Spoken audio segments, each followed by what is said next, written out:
Hello student, welcome to my YouTube channel Rohit academy. Student, आज हम इस वीडियो में आप लोगों को बताएंगे क्लास 9th का सब्जेक्ट आप लोगों का है सोशल साइंस, यानी कि आप लोगों का कक्षा 9 का विषय है सामाजिक विज्ञान है।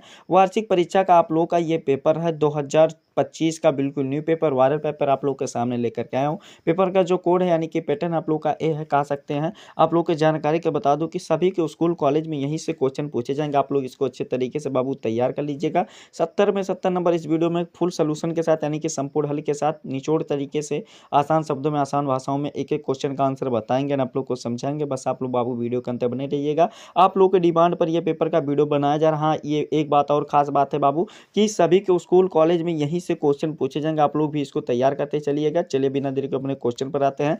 खंड का यहाँ से हमारा स्टार्ट होता है, जिसमें से बहुविकल्पीय प्रश्न दिया गया है। जिसमें पहला क्वेश्चन दिया गया है मासाई, क्या दिया गया है, मासाई मारा राष्ट्रीय पार्क में स्थित है, यानी कि ये कहाँ पर स्थित है हमें ये बताना है। तो इसका जो राइट आंसर हो जाएगा केन्या में स्थित है। बी वाला ऑप्शन हमारा इसका राइट हो जाएगा। फिर अगला क्वेश्चन दूसरा दिया गया कि धनगढ़ किस राज्य का एक महत्वपूर्ण चारागाह समुदाय है, हमें ये बताना है। तो इसका जो राइट आंसर हो जाएगा MH, यानी कि महाराष्ट्र का है। कहाँ का है बाबू, महाराष्ट्र का है। ठीक है, ये हमारा हो जाएगा, बी वाला ऑप्शन राइट हो जाएगा। फिर अगला क्वेश्चन तीसरा दिया गया कि पादप भिन्नता में भारत का विश्व में कौन सा स्थान है, हमें ये बताना है। तो 10वां स्थान पे, यानी कि टेंथ नंबर पे आता है, यानी कि 10 नंबर पे आता है, 10वें नंबर पे, टॉप 10 में आता है। ठीक है, हमारा कौन सा, ये डी वाला ऑप्शन राइट हो जाएगा। फिर अगला क्वेश्चन दिया गया चौथा कि रॉयल बंगाल टाइगर कहाँ पाए जाते हैं, हमें ये बताना है। यानी कि रॉयल बंगाल टाइगर कहाँ पाए जाते हैं, हमें ये बताना है। तो इसका जो सही आंसर हो जाएगा, ए वाला ऑप्शन हमारा सही हो जाएगा, मैग्रो वनों में पाए जाते हैं। ए वाला ऑप्शन हमारा राइट हो जाएगा। फिर दूसरा क्वेश्चन हमारा अगला जो दिया गया है, यानी कि पांचवा क्वेश्चन की किस पौधों की कलियां व जड़ें पाचन समस्याओं में लाभदायक हैं, हमें ये बताना है। तो पांचवें का जो सही आंसर हो जाएगा नीम हो जाएगा। क्या हो जाएगा बाबू, नीम हो जाएगा। डी वाला ऑप्शन हमारा इसका राइट हो जाएगा। फिर अगला क्वेश्चन दिया गया भारत के किस राज्य की जनसंख्या सर्वाधिक है, यानी कि भारत के किस राज्य की जनसंख्या सर्वाधिक है। उत्तर प्रदेश। उत्तर प्रदेश में बहुत ज़्यादा जनसंख्या बाबू, हमारा कौन सा, यानी कि यूपी में। ठीक है, ये हमारा सी वाला ऑप्शन राइट हो जाएगा। फिर अगला क्वेश्चन सातवां दिया गया क्षेत्रफल की दृष्टि से कौन सा राज्य सबसे बड़ा है, हमें यह बताना। तो क्षेत्रफल की जब बात की जाएगी तो राजस्थान आ जाएगा, और जनसंख्या की बात जब की जाएगी तो उत्तर प्रदेश आ जाएगा। और आप लोगों का शिक्षित राज्य जब कहा जाएगा तो कौन सा आ जाएगा, केरल आ जाएगा। ये भी आप लोग दिमाग में बैठा लो। ठीक है, समझ गए ना बाबू। फिर अगला क्वेश्चन आठवां दिया गया भारत सरकार द्वारा विस्तृत परिवार नियोजन कार्यक्रम की शुरुआत कब की गई थी, तो ये 1952 ईस्वी में की गई थी। जितना भी क्वेश्चन बता रहे हैं ना, सभी मोस्ट इंपॉर्टेंट क्वेश्चन है, दिमाग में आप लोग फीड कर लीजिएगा और तैयार भी कर लीजिएगा। ठीक है, अच्छे तरीके से सभी के क्वेश्चन, सभी के ईयरली एग्जामिनेशन में यहीं से क्वेश्चन पूछे जाएंगे। फिर अगला क्वेश्चन दिया गया है नौवां की आर्थिक रूप से पिछड़े वर्ग हेतु कितना आरक्षण किया गया, हमें यह बताना है। तो इसका जो सही आंसर हो जाएगा 27% किया गया। ठीक है, डी वाला ऑप्शन हमारा इसका राइट हो जाएगा। फिर अगला क्वेश्चन दिया गया 10वां कि राष्ट्रपति को शपथ कौन दिलाता है, तो भारत का मुख्य न्यायाधीश दिलाता है। कौन दिलाता है, जो भारत का मुख्य न्यायाधीश होता है वही दिलाते हैं। ठीक है, हमारा बी वाला ऑप्शन राइट हो जाएंगे। फिर अगला क्वेश्चन दिया गया 11 वाला कि राष्ट्रीय मानवाधिकार आयोग की स्थापना कब हुई थी, हमें यह बताना। तो 1993 ईस्वी में हुई थी, जो कि सी वाला ऑप्शन हमारा इसका राइट हो जाएगा। फिर अगला क्वेश्चन दिया गया है 12 वाला कि कोसो पुराने किस देश का प्रांत था, हमें ये बताना है। यानी कि ये किस देश का प्रांत था, हमें ये बताना। तो 12 का जो सही आंसर हो जाएगा बाबू, ये यूगोस्लाविया का था। ये हमारा ए वाला ऑप्शन इसका राइट हो जाएगा। फिर अगला क्वेश्चन दिया गया है 13 वाला की गिरफ्तार या हिरासत में लिए गए व्यक्ति को सबसे निकट के मजिस्ट्रेट के सामने गिरफ्तारी के कितने घंटे के अंदर प्रस्तुत करना पड़ता है, तो 24 घंटे के अंदर। कितने घंटे के अंदर, 24 घंटे के अंदर। डी वाला ऑप्शन हमारा इसका राइट हो जाएगा। फिर अगला क्वेश्चन 14 वाला क्वेश्चन दिया गया है कि राष्ट्रीय काम के बदले अनाज कार्यक्रम कब लागू किया गया था, हमें ये बताना है। तो इसका जो राइट आंसर, यानी कि सही आंसर जो हो जाएगा, सही उत्तर क्या हो जाएगा बाबू, ये 14 नवंबर 2004 को लागू किया गया था। ठीक है, सी वाला ऑप्शन हमारा इसका सही हो जाएगा। फिर अगला क्वेश्चन दिया गया AAY का पूरा नाम है, यानी कि AAY का पूरा नाम क्या है, तो अंत्योदय अन्न योजना है। क्या बाबू, अंत्योदय अन्न योजना हमारा कौन सा, ये बी वाला ऑप्शन राइट हो जाएगा। फिर अगला क्वेश्चन 16 वाला दिया गया है कि बंगाल में 1943 में सबसे भयानक अकाल कौन सा था, हमें ये बताना है। तो बंगाल का अकाल था, यानी कि हमारा कौन सा था, बंगाल का अकाल था। ए वाला ऑप्शन हमारा इसका सही हो जाएगा। फिर अगला क्वेश्चन दिया गया है कि प्रत्यक्ष कर को किस नाम से जाना जाता है, तो आय कर के नाम से जाना जाता है, जो कि डी वाला ऑप्शन हमारा सही हो जाएगा। फिर अगला क्वेश्चन 18 वाला दिया गया, द स्पिरिट ऑफ लॉज के का लेखक है, यानी कि इसके लेखक कौन है, हमें ये बताना। तो मॉन्टेस्क्यू है, कौन है, मॉन्टेस्क्यू है।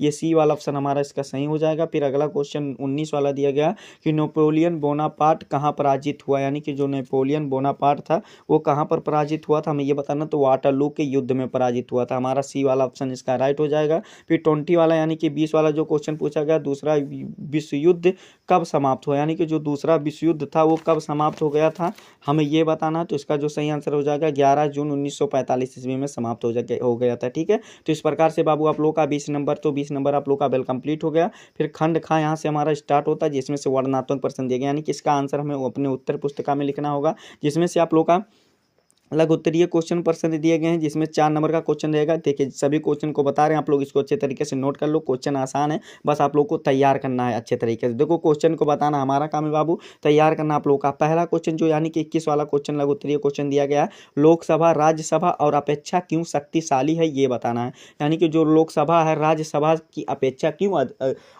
अधिक शक्तिशाली है, हमें ये बताया है। तो चलिए इसका भी 4 नंबर का क्वेश्चन अथवा करके दिया गया कि शोषण के विरोध अधिकारों का प्रकाश डालिए। तो ये वाला भी अच्छे तरीके से आप लोग तैयार कर लीजिएगा, रफली कॉपी में या कोई भी कॉपी में इसको नोट कर लीजिएगा, अच्छे तरीके से जरूर तैयार कर लीजिएगा बाबू। क्वेश्चन को बताना हमारा काम है, तैयार करना आप लोग का। फिर अगला क्वेश्चन देख, अकाल से आप क्या समझते हैं, यानी कि भुखमरी ही अकाल कहलाता है। तो आप लोग इसको विस्तार पूर्वक से बताना है, क्योंकि 4 नंबर का क्वेश्चन है, इसमें अथवा करके भी आप लोग का सभी क्वेश्चन में दिया जाएगा, यानी कि आप लोग के लिए ऑफर सभी क्वेश्चन में दिया जाएगा कि भारत में लोगों, अथवा करके क्वेश्चन किया जाएगा, भारत में लोगों के स्वस्थ स्तर पर क्या सुधार हुए हैं, ये बताइए। तो इसको भी अच्छे तरीके से आप लोग तैयार कर लीजिएगा। 23 वाला क्वेश्चन दिया गया है कि 23 वाला जो क्वेश्चन दिया गया है कि खाद्य सुरक्षा का अर्थ क्या है, हमें ये बताना है। खाद्य सुरक्षा कितने आयात हैं, हमें ये बताना है। 4 नंबर का क्वेश्चन है, अथवा करके बीच में दिया गया कि भुखमरी से आप क्या समझते हैं, भारत में भुखमरी कितने प्रकार के हैं, ये बताइए। तो ये वाला भी अच्छे तरीके से आप लोग तैयार कर लीजिएगा। 24 वाला क्वेश्चन देगा, सरकार द्वारा वनस्पति एवं प्राणी जगत की सुरक्षा के लिए क्या क्या कदम उठाए गए, ये बताइए। अथवा करके दिया गया कि आरक्षित वनों एवं संरक्षित वनों के बीच अंतर स्पष्ट कीजिए। तो ये वाला भी क्वेश्चन आप लोग अच्छे तरीके से बाबू तैयार कर लीजिएगा। ठीक है, चलिए दीर्घ उत्तरीय क्वेश्चन पर आ जाते हैं। दीर्घ उत्तरीय क्वेश्चन भी आप लोग को अच्छे तरीके से बता दे रहे हैं, इसको भी आप लोग प्रिपेयर कर लीजिएगा अच्छे तरीके से। देखिए क्या दिया गया दीर्घ उत्तरीय क्वेश्चन में आप लोग का 25 वाला क्वेश्चन दिएगा, अफ्रीका में चरवाही पर एक संक्षिप्त नोट लिखिए, जो कि 6 नंबर का क्वेश्चन है। इसमें अथवा करके दिया गया कि समानता के अधिकार पर प्रकाश डालिए। ये वाला भी अच्छे तरीके से आप लोग बाबू तैयार कर लीजिएगा। ठीक है, फिर अगला क्वेश्चन दिया गया, न्यायपालिका के विषय पर से आप क्या समझते हैं, यानी कि न्यायपालिका के विषय पर आप क्या समझते हैं, ये बताइए। और इसमें आप लोग का क्या 6 नंबर का क्वेश्चन दिया गया, अथवा करके भी आप लोग को दिया गया है क्या कि राष्ट्रपति के निर्वाचन व उसकी शक्तियों को समझाइए, यानी कि उसको शक्तियों को समझाना है। ठीक है, तो ये वाला भी अच्छे तरीके से आप लोग तैयार कर लीजिएगा। फिर अगला क्वेश्चन दिएगा, हिंद महासागर में भारत की केंद्रीय स्थिति से इसे किस प्रकार से लाभ प्राप्त हुआ, ये बताइए। आप लोग का कितना नंबर का है, 6 नंबर का है। अथवा करके इसमें दिया गया कि भौतिक पूंजी एवं मानव पूंजी में क्या अंतर है, ये बताइए। तो इसको भी बाबू आप लोग अच्छे तरीके से तैयार कर लीजिएगा, यानी कि प्रिपेयर कर लीजिएगा। फिर अगला क्वेश्चन दिया गया है, भारत में खाद्य सुरक्षा कैसे सुनिश्चित की जाती है, ये बताइए। 6 नंबर का क्वेश्चन है। अथवा करके भी दिया गया कि भारत में संविधान के निर्देश मूल्य कौन कौन से हैं, ये बताइए, विस्तार सहित वर्णन कीजिए। तो ये वाला भी अच्छे तरीके से तैयार कर लीजिएगा। 10 नंबर का आप लोग का मानचित्रकार, यानी कि मैप वर्क भी है, इसको भी आप लोग बाबू अभी तैयार कर लो। देखो कैसे क्या करना है, इसको भी समझ लो।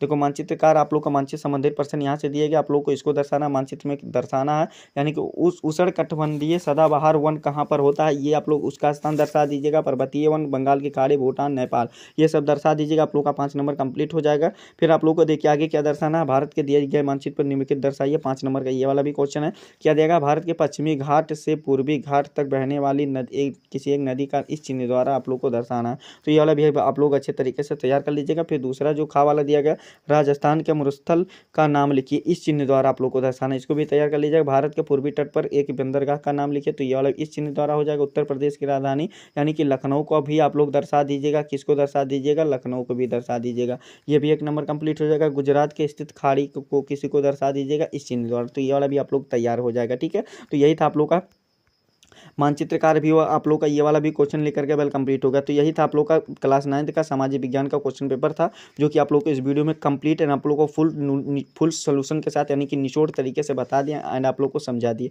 आप लोग को ये हमारा प्यारा सा लवली सा वीडियो कैसा लगा है कमेंट करके जरूर बताइएगा। हाँ, अगर आप हमारे चैनल पर नए हो तो चैनल को बाबू सब्सक्राइब कर लीजिएगा, बेल आइकन दबा दीजिएगा और इस वीडियो को क्लास 9th के यानी कि कक्षा 9 के जितने भी स्टूडेंट हैं उनके पास अधिक से अधिक जरूर शेयर करके पहुँचा दीजिएगा। ठीक है, चलिए हम आप लोगों से मिलते हैं नेक्स्ट वीडियो में नेक्स्ट टॉपिक के साथ। तब तक के लिए जय हिंद, जय भारत, वंदे मातरम।